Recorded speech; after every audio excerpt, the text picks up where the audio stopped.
This is Identity at the Center. Welcome to the Identity at the Center podcast. I'm Jeff. I'm joined by my Decoded co-host, Sean. How's it going, Sean? Very well. Good.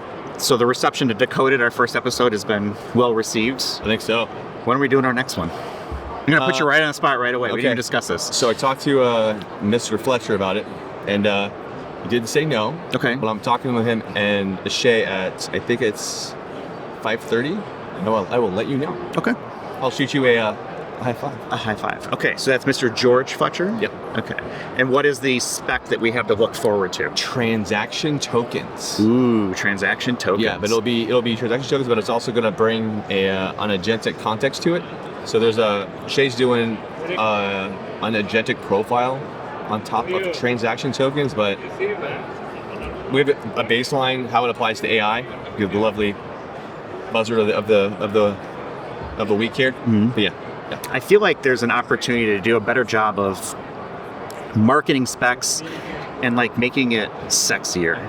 The sexy world of transaction tokens, the dark, seedy underside of transaction tokens. Like we've got to like spice this up a little bit. Okay.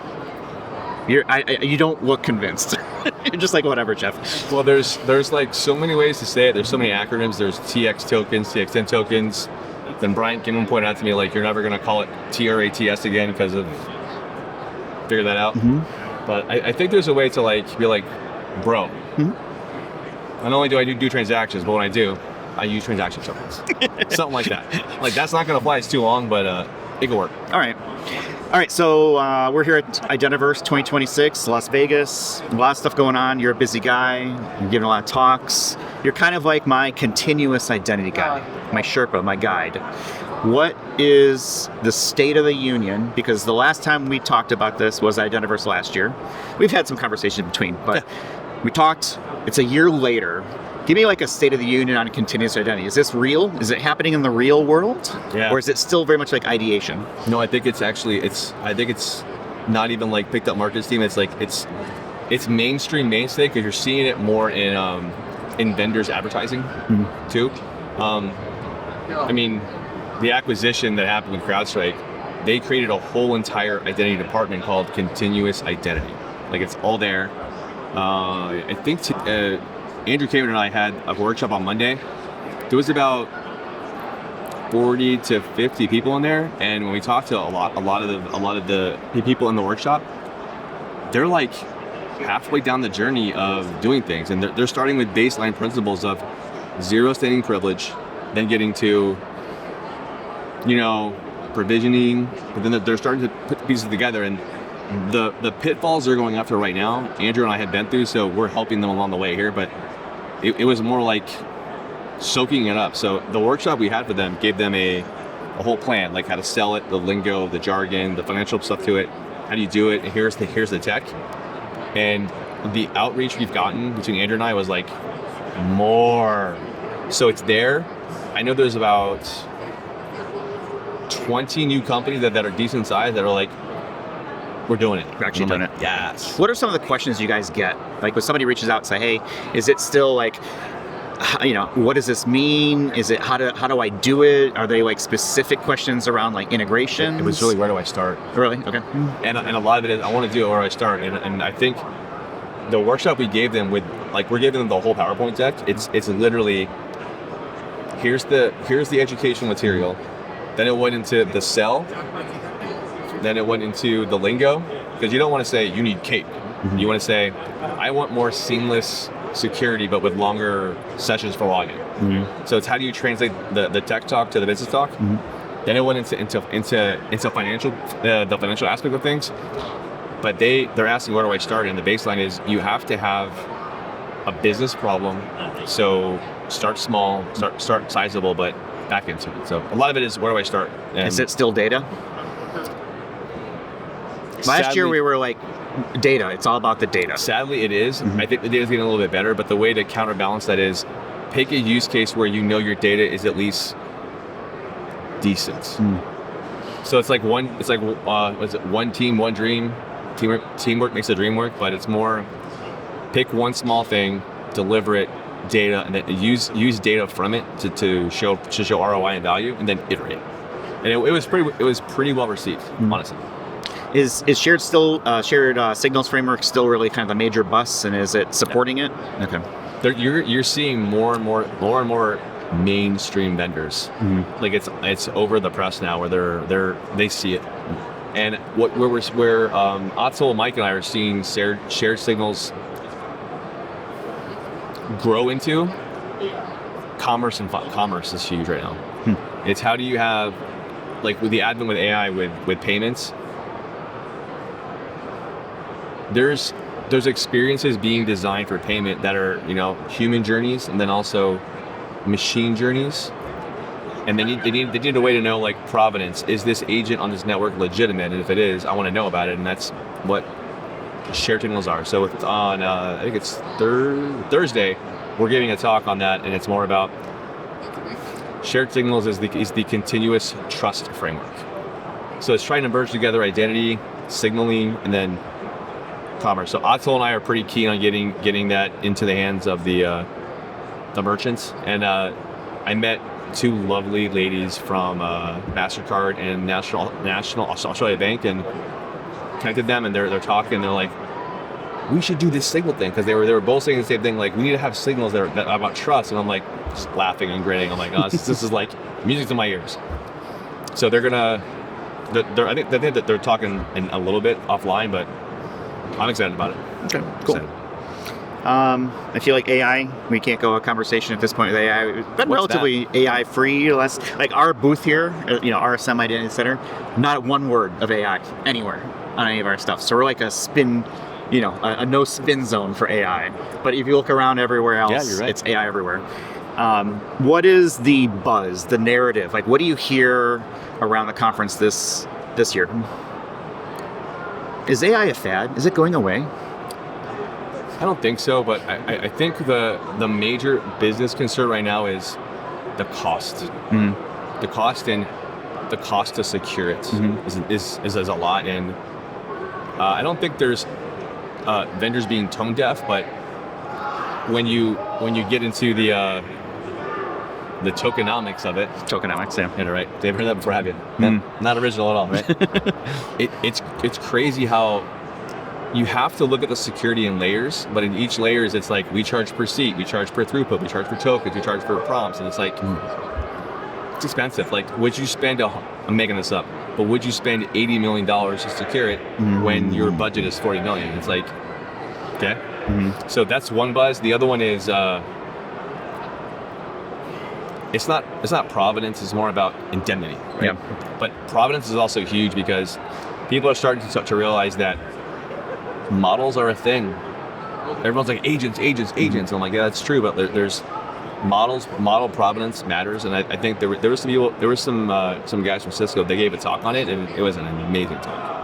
Amazing talk. So it was a great session. But I think indemnity is huge, and how do you pay for it? And the main theme is, like, how do you secure it? And like you said, where you look, it's AI security with more AI security. So it's out there. The good news is that there's so many products now. It's like, we have this problem solved. You just have to buy product XYZ and it will solve all your problems. It's the same thing we saw with, like, zero trust, right, a couple years ago. And then ITDR, exactly right, yeah. Right, before that, blockchain, your decentralized identity Blockchain's thing. still a thing. It's still a thing, just not huge in the US yet. At least not from an identity standpoint. No. But I do think that companies are starting to realize that you have to look at your existing vendors and look at it in planes versus buy vendor X for solution Y, because it's starting to get a lot more complicated when you have to talk data and syncing it, because you just can't do it. Careful, don't get the camera. Sorry. Let's see, what's off my list here? AI and actually being used in IAM programs right now, today, not a roadmap. Let's talk about IAM for AI versus AI for IAM. It's okay. I did not realize. In your eyes, what's the difference?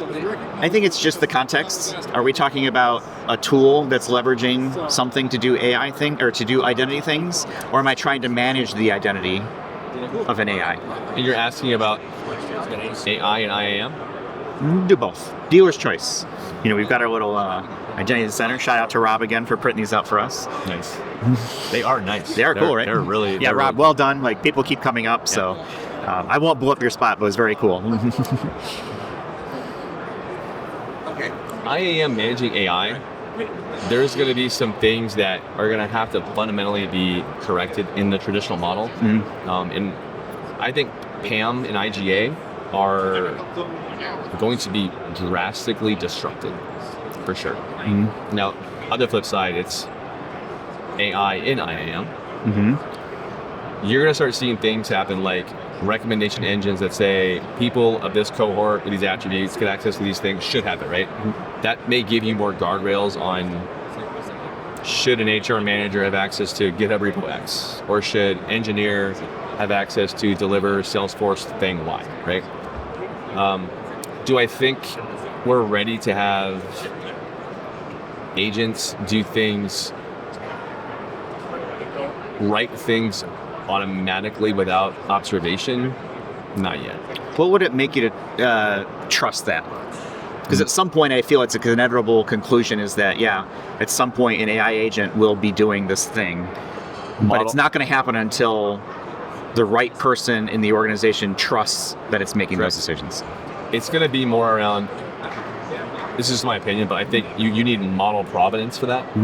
So right now, there's no way to say, I've done this action using this model, right? So people can argue this, and it is a great conversation to have, but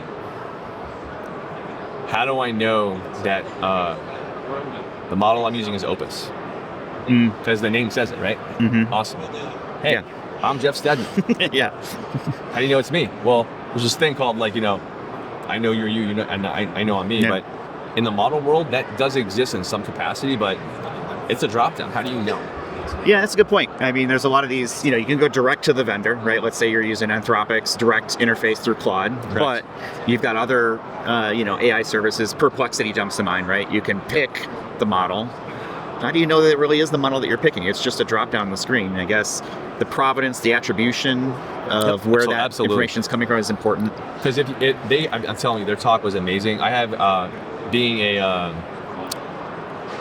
not a moderator, but a panelist on the content committee, a distinguished engineer. No, a content committee chair. Okay. Come on, man.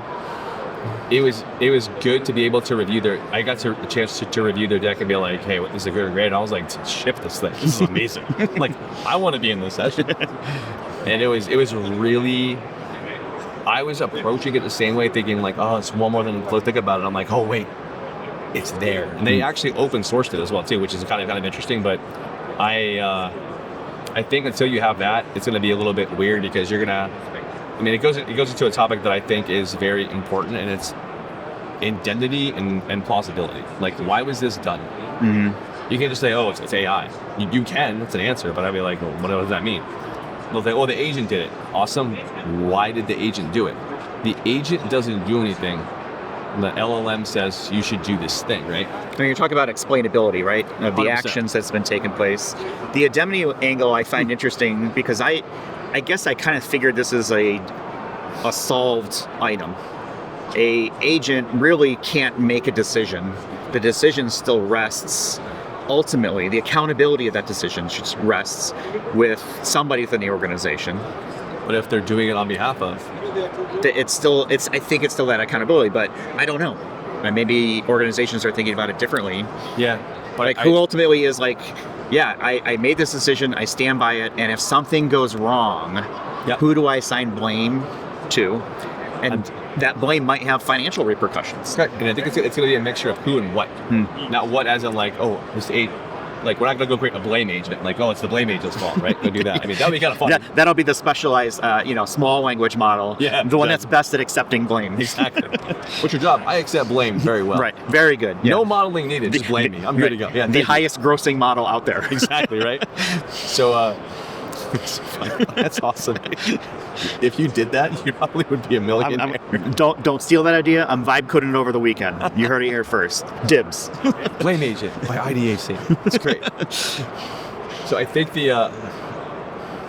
I think assigning authority to something is important, but it's going to be who and what. So a good example is I'm entering in financials, and I need to do some projections going forward, and I use AI. Normally, I use Model X. Under the covers, I'm using Model X version 1. And it changes. I need to know how the model was trained, what data set was used, a bunch of other things that I don't have enough time to talk about right now. But if you don't know that, I don't know if I would get behind that decision and stand behind that and put my name on it. Because it's your reputation and your job's on the line. And it's a very nascent thing. I was talking to a few of my close friends about it, but it's indemnity is a thing, and it's also a matter of like if you push code, for example, and you're using a newer version of the model, and you're like, yeah, it looks good, ship it.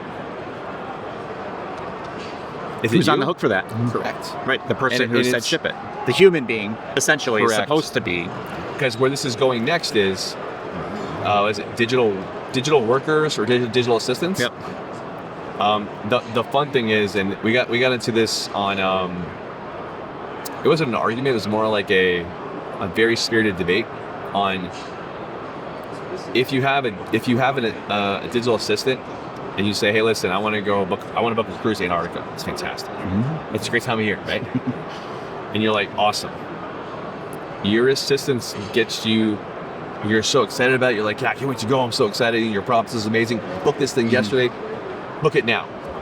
The only available room in there is like the grand suite, 40 grand. Who's on the hook? Obviously, in this, it's the answer is you. You're like, no, that's your problem. But in some countries, it's not the user. It's very much the model, the bank, the bank, yeah, the financial. Well, yes, yeah. So the financial obligation, but the banks aren't going to take that laying down. Some countries do that. Really? I had no idea until today. Can I go off on a tangent? I want to move to that country too. Yes. No. Okay. A different tangent. You Gotcha. brought up the scenario of planning a vacation through AI. Yep. And I see that example all the time. I'm sorry. Okay. And there's no way in heck that I would ever want an AI to like create a vacation for me. I want to know what I'm doing. I want to plan it. I want to like do everything, etc. And here's my segue. Like, okay. Why is that such an example? Apple does it in their keynotes. It seems like all the AI vendors are like, oh, I planned this vacation for you. Cool. That does. I don't want that. So you want to give me another example? Is that what you want? No, I'm sorry. I got on my soapbox, you're fine. You're good. And it was just like, it just struck me as funny. I think another way to look at it is it doesn't discount what you're bringing up, which is I get it. The AI made a decision to book something. A financial transaction was involved, and that financial transaction was exorbitant by whatever that definition means to the individual. Yep. Now what? Is that a failure of the AI? Is it a failure of the guardrails that are put around it? Is it a failure of the user for not putting in the correct prompt to guide the AI in making those decisions? D, all the above. All the above. It is. Yeah. But guardrails in this case, what are you going to tell it? You should say you're maxing your min. So like let's say you book a vacation on your favorite vacation bookings that you remain nameless. There's usually little sliders that says max and min. Yeah. Right? Yeah. And one would argue that if you did it with like RPA, it'd work because you'd be like, there's the max user min, call it a day. So, and one would also say that the user may not have given it the right parameters for it, but when you talk to a bunch of people in different industries from different backgrounds, you get wide varying viewpoints, and it's very interesting to see where they gravitate towards. When one was like, well, the bank's gonna have to own this, and I'm like, not in America, they're not. They're like, that sucks to be you. You're gonna charge. Yeah. I mean, your only recourse is like, no, give me a refund. Well, it's a little bit like financial transactions today, right? There is a risk reduction. There is things that banks do to try to hedge against it. But if there's a situation where your credit card gets stolen, right? Yep. It's on you as the consumer to report that as soon as possible. And generally, at least in the US, right, you're generally not liable for fraudulent purchases. That's just the cost of doing business, is that banks somewhere have to pay into. But that cost does get passed back to consumers in forms of other, fees or increases or whatever it may be. Another example is it's a very brash example, but it's companion agents. What do you mean by companion agent? I am talking to an agent to have a romantic encounter or girlfriend. I wasn't sure if that's where you were going with it. It was, yeah. Okay, all right. Trying to make it kid friendly. Right, okay. Right?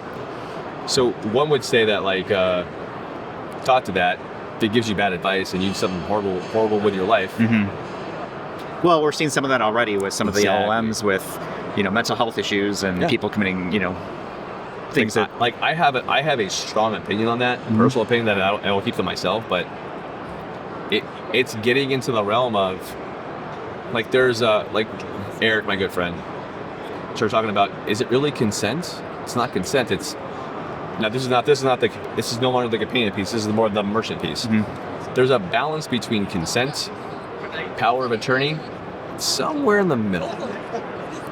So power of attorney being you're essentially saying, my digital assistant, here's my credit card, do your thing. So how is that different than when you have a financial advisor who's I will on your behalf take $400 and go invest it, because you're essentially in a contract saying, I am giving you power of attorney over this funds for your discretion to go invest it.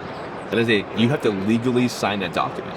But with AI, it's it's cool, bro. Here are my creds. Knock yourself out.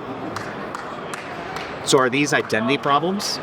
Are these that is society and sort of deciding how we want to do this?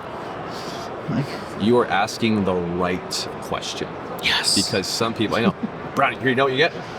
Here you Ooh. go. Yes. Well done.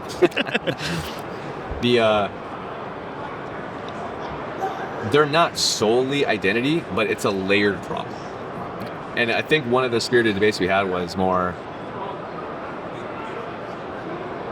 it's layers of defense. It's not an identity problem per se, but it's the vehicle to address it may be in the identity stack, but it may not be identities to solve. And it's so new that we're I'm dancing around an answer that doesn't exist right now. Yeah. Well, I think we're thinking it I don't know, and there's so many different avenues to it. And then in 2 weeks, it'll change. Right. Jinx. That's the only thing we know for sure. Here you go. Well done. Yes. Good answer. Yep. Get it back. Exciting. There's things will change. Do we have the AI making the decisions? At what point does it revolve around the user as what is their responsibility in this sort of decision-making processes? Because I don't think it will get to the point where it's well, the AI made it and I blame the dog for eating my homework, becomes, well, I blame the AI for making a stupid decision. That's a great excuse. So maybe that's where we're going. But at what point does the identity industry play a role in developing safeguards around this? Now, we're not the moral police, right? We're not solving really societal problems, but how do we make sure that guardrails get put in place and have standards? Things like OAuth, SAML, AuthZen, SSF, CAPE, RISC, all this great work that we've done, right, is okay, how do we put them together? Thank you. Can I have a token? Oh, yeah. Thank you very much, right? We're just trading currency back and forth here. Yep. And this is the circular economy. I now invest in you. Sweet. Yeah. I'm going to give you free compute. But we have all these different frameworks.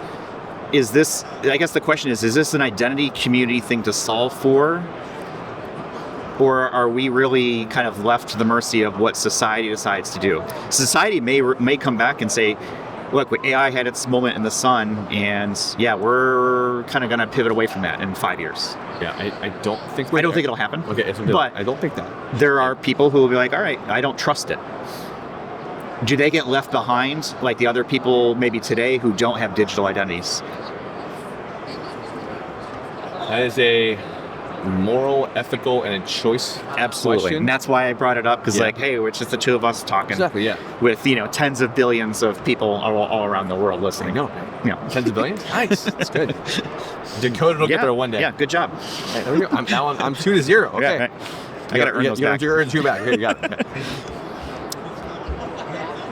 It's a layered answer. Mm-hmm. I think it's more of an attribution, and it's going to sound very cliche, a relationship problem. What do you mean by relationship problem? The relationship of collected signals. So what it means is you have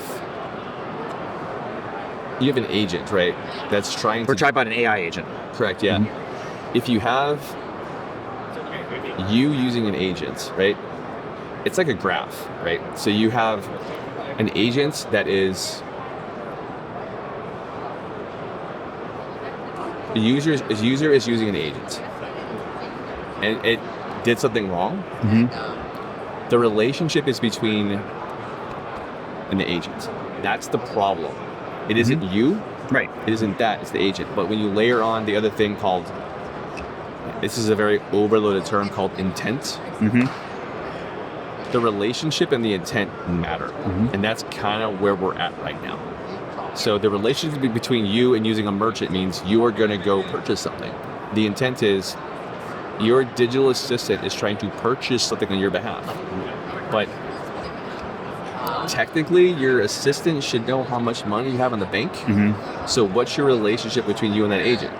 So if it's just a transactional agent, it just knows like, hey, my job is to be like X to Y to money. Mm-hmm. But if it's your digital agent, like your spouse or your partner, they know generally like, whew, I know if I book this cruise and it's 40 grand, they're going to kill me, right? So maybe we can take some lessons from the way we handle like family purchases, like children, right? So if I have a child and they go into an app store, can I have a token? You're right. That's right. Yeah, there you go. All right. If I have like an app store family account, if my child goes in and spends $2,000 on Robux or whatever Roblox points are, right? I'm just thinking. Yeah. Sometimes companies will refund that or take it back or whatever it may be, but sometimes they don't. So is there a lesson that we can take from that sort of model of treating an agent like a child in that scenario? 1,000%. Okay. That was the logical conclusion that a bunch of us didn't come to, but we're like, yeah. Okay. But then it's what it is. Do you think we're approaching the point, and maybe this already exists, of I can purchase agentic insurance? Oh man. Just like a personal liability, an auto loan, a home, auto insurance, home insurance. If it doesn't exist, that's a heck of an idea. I'm going to vibe code it up over the weekend. Don't steal that idea. That's two. Like 2 for 2, man. Right. Great.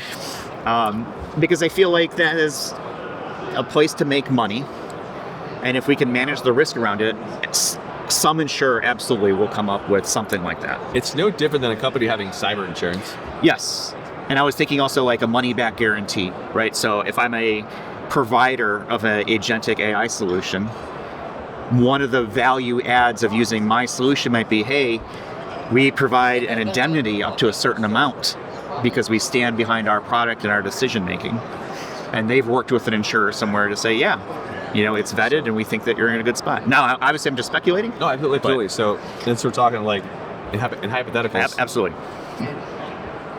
In that exact example, versus you having to go vibe code insurance, right? Should the indemnity fall on the model makers?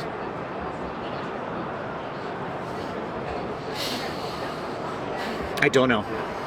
We do it for some industries and we don't for others. Yep. Yeah.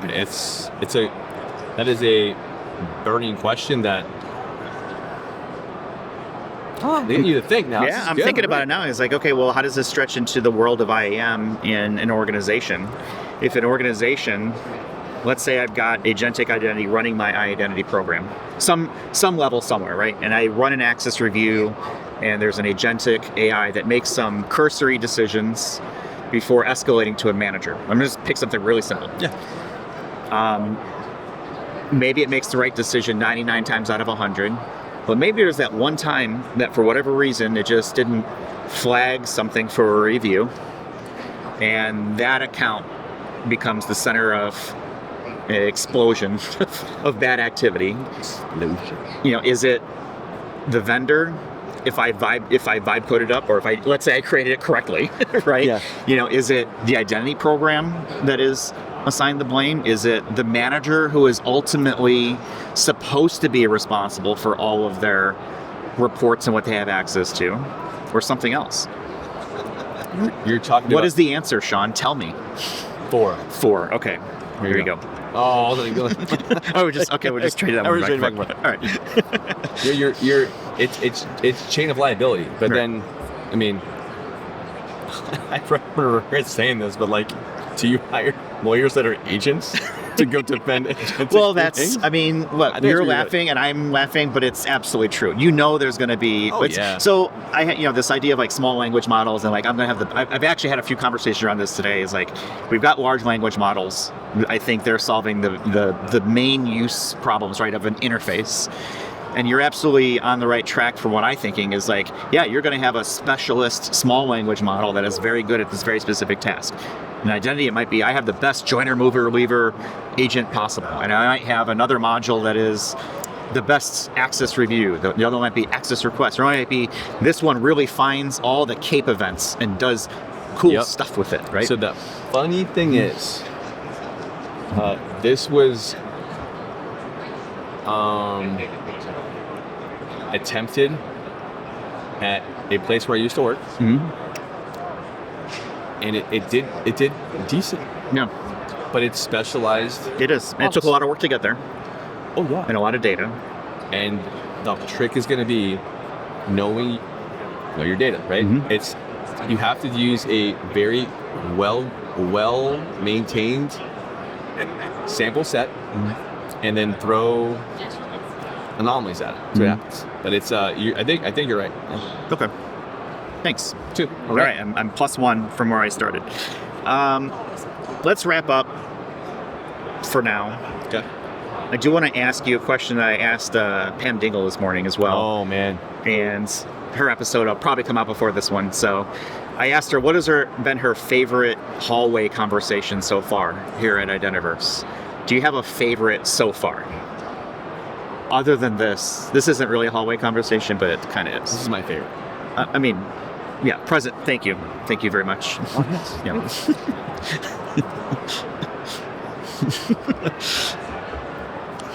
I've had a lot of good ones. I would say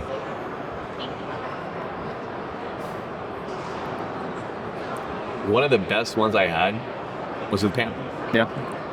So I don't know if she used me as the example, but I hope not. If she did, it's fine too. We were talking about something I showed her, the agentic trust framework, and she's like, yes, yes. She's excited about it, and she's like, I want to poke holes in it and see if it's gonna work, and I want to talk about it more. And like, I love Pam to death. She's great. Can I do a close second? Yeah. The 2 lovely ladies from the National Australian Bank and MasterCard, they were independent conversations, but they were saying the same thing. And for like one of the first times I was able to connect to people, and it was so awesome. Because you're like a pro at that. I've been on the outside looking in at all these stars. Thank you very much. And this is the one thing that I wish and hope that we as a identity community would do better when we're at conferences. And I don't think we do it bad, but I think there's always room for improvement. Let's get other people involved. Let's make connections. Let's have those conversations, introduce people, etc. I like doing that. That's my way of trying to, you should talk to my friend Sean, right? Our friend Tracy stopped by. I told her, I'm like, hey, I'm going to be recording with Sean at 3, and then it became 4, and then it became 4:30. It's fine. We figured it out. 3 Central. Yeah. But I was like, hey, you know what? He's somebody you really talk to around continuous identity. conversation with friend David in the hallway. So far, my favorite conversation has been me standing outside the market by the elevators for 3 hours trying to go to dinner and just having like this constant rotation of people coming in and out of our little group of chatters. Nice. And, David was there. I won't say his last name for privacy purposes, but I said, hey, you should talk to Andrew Cameron about this continuous identity and this identity fabric. He's like, oh, because he can explain it way better than I can. Great. Made that connection there. And You like Andrew over me? No. No, thank you for sharing the wealth. No. I like you very much. Okay, Thank you thanks. very much. Yeah, I do podcasts with you and not with him. Thank you. No, it's Andrew's. Andrew's great. He's solid. Yeah. Solid. And I think there's a lot of room for those kinds of conversations. And that is the part, like Atul Tashwagwali is walking past us here. There he goes. But that's what happens at a conference like this, is you have these little, ephemeral, spontaneous, serendipitous moments where you are able to say, hey, how's it going? I just want to introduce myself. Hey, and introduce, so-and-so, right? Yep. The person I brought here with us to learn identity, right? And say, hey, Lexi, meet Sean. And then you immediately, hopefully take her under your wing and like, hey, it's good. We'll introduce you to other people, right? Stuff like that. Yeah. But that's the kind of stuff that I think is so valuable for these type of conferences. It's crazy because Pam posted something on LinkedIn about that. Like, come say hi, meet new people, out of your comfort zone, and the identity community overall is so like open arms. Yep. And that was probably favorite moment was like, you two should talk. So I channeled my English. You feel like a matchmaker? Yeah, kind of. Yeah. Okay. Yeah. All right. Well, good job. We're even now. Yeah, 101. Okay.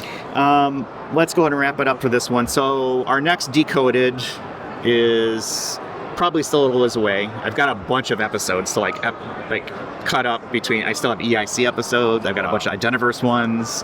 We'll have stuff in there, so we'll have time to like get something out there for Decoded. But it sounds like what was it? Transitive tokens, transaction tokens, transitive. I just created a new token type. Congratulations! Great. Vibe coding up that over the weekend as well. So that's 3 things I got to work on. Transitive tokens. Awesome. Transaction token. Transaction. Thank you. Gotcha. Good thing I don't do a podcast. With George Fletcher, maybe. We'll see. He's a good dude, so we can like get George. him on. He's great. And I think we'll just go ahead and leave it there for this week. Sweet. Any words of wisdom for the crowd out there? Just AI's here. Yeah, it's here. It's everyone's favorite thing to listen to, and it's overloaded right now.